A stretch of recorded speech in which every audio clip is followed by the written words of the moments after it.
Today, we celebrate 200 years of history, a history that has shaped the Columbus Division of Police as we know it, that exemplifies professionalism, respect, integrity, discipline, and enthusiasm. Those core values, as well as attention to detail and sense of urgency, make CPD a leader in the nation and a department other agencies look to as an example.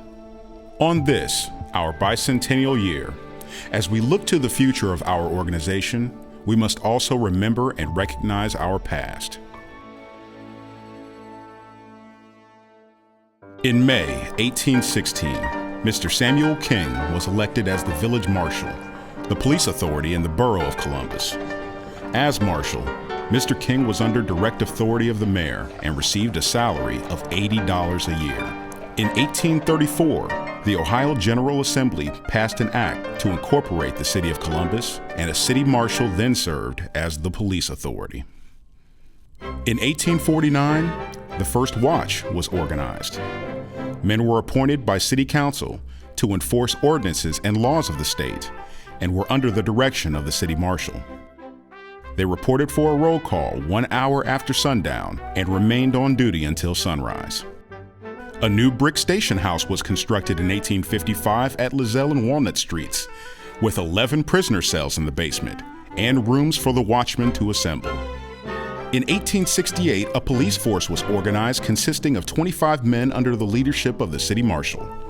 The first effort was also made to create a uniform for the force, as previously they wore a homespun suit and had only been identified by wearing a badge.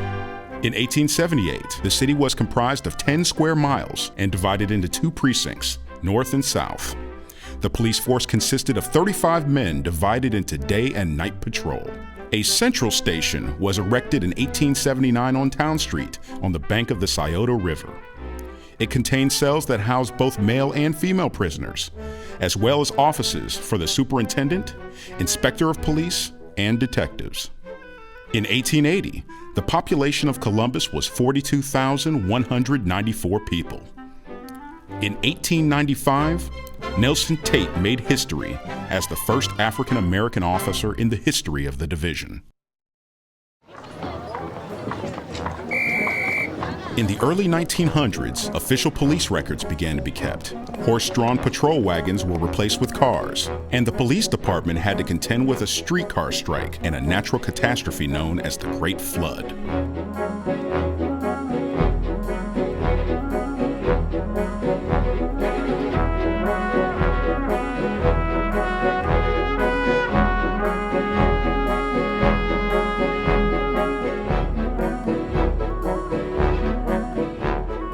Dolly Fisher was appointed the first policewoman in 1921. She served on the Purity Squad, raiding establishments in search of bootleggers.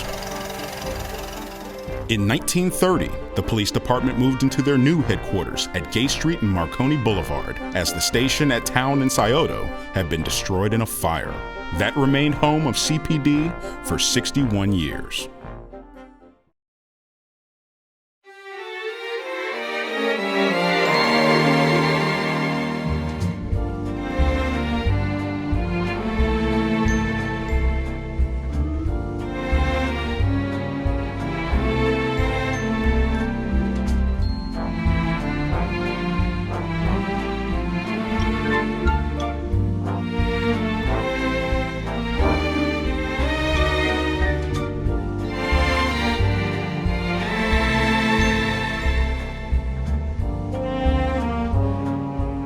During the 20th century, call boxes would be replaced with two-way radios. Police ambulances made way for prisoner transport vehicles.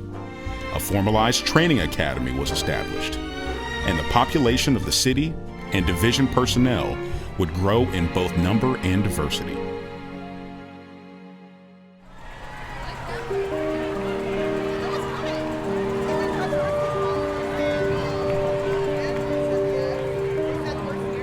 I joined September the 25th, 1961.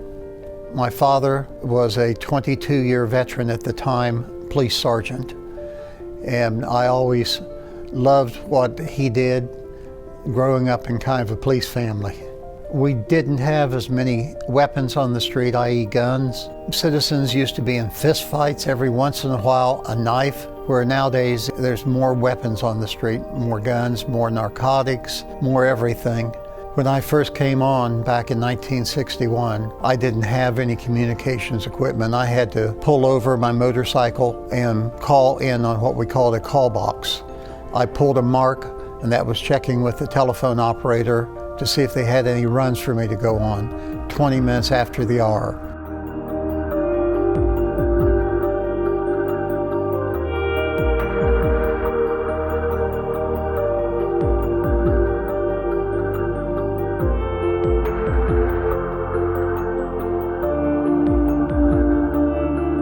There was police officer and they were all men, and we had police women. The police women went through the police academy. They didn't take all of the courses, such things as boxing and self-defense.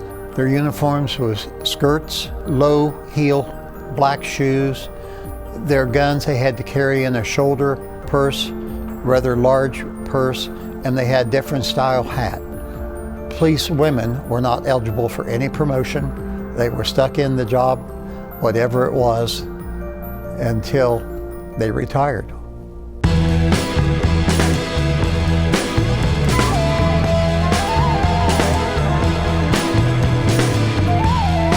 We had our first female police woman become an officer. She came back to the academy, and that was Mary Lester.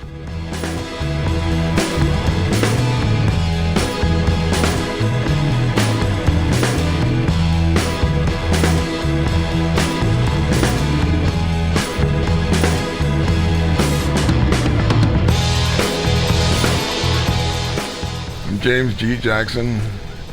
I joined the Columbus Division of Police in March of 1958. I served for 51 years, spent 13 years as a deputy chief and 19 years as chief of police. I liked the job, and I still had a great deal of respect for policemen, and therefore I had respect for myself. So many things happened to me in those 51 years. It's hard for me to say that one of them was far more important than the other. I think probably the best thing I did was to get females and blacks out with opportunities within the Division of Police.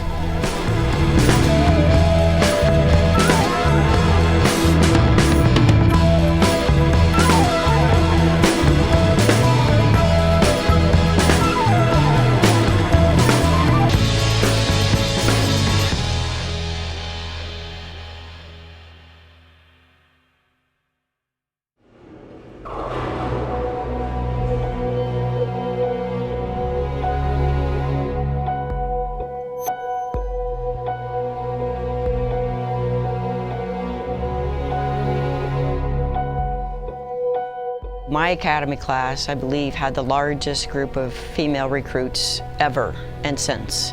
There were 18 women in my academy class that started in 1979. During that time, we'd sit around at lunchtime or whatever it was and talk about the potential, the possibilities of females being promoted. At that time, there were no female supervisors and never had been. And so, I mean, our biggest goal right then was like, is somebody among us going to be the first female sergeant?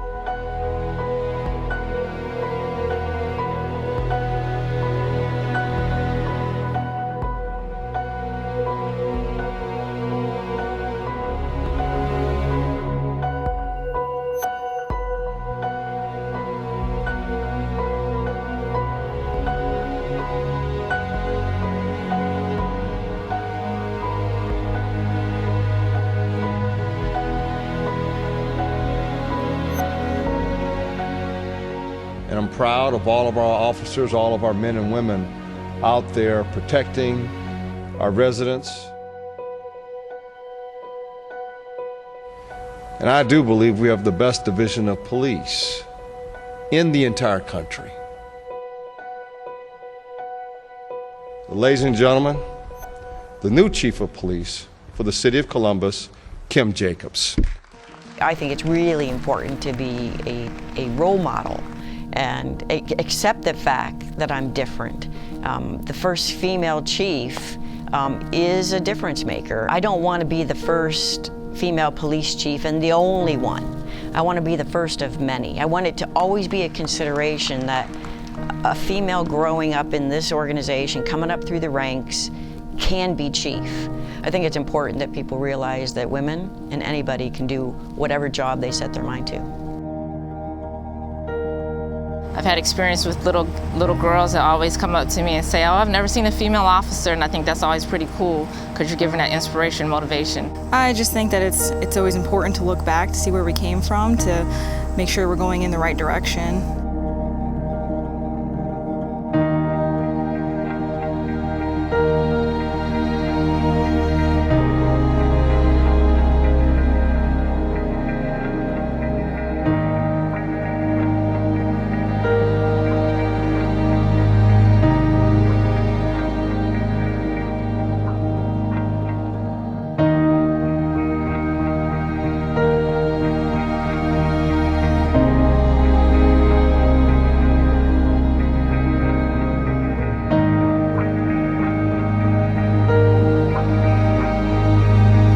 I think our division is the best division in the country. I really foresee just a very, progressive and positive future for our division. Today, in the year 2016, the Columbus Division of Police looks very different from the police authority 200 years ago, with the one-man borough marshal or the night watchman. The division currently has 1,859 active sworn personnel and over 370 civilian support staff employees. Our employees report to a number of workstations around the city, including patrol substations, central headquarters, and our state-of-the-art training academy and forensic services center. 11% of our sworn personnel are female, and our officers are of varying ethnic backgrounds, age, and experience levels. Our officers utilize prisoner transport vehicles, SUVs, helicopters, boats, bicycles, and motorcycles.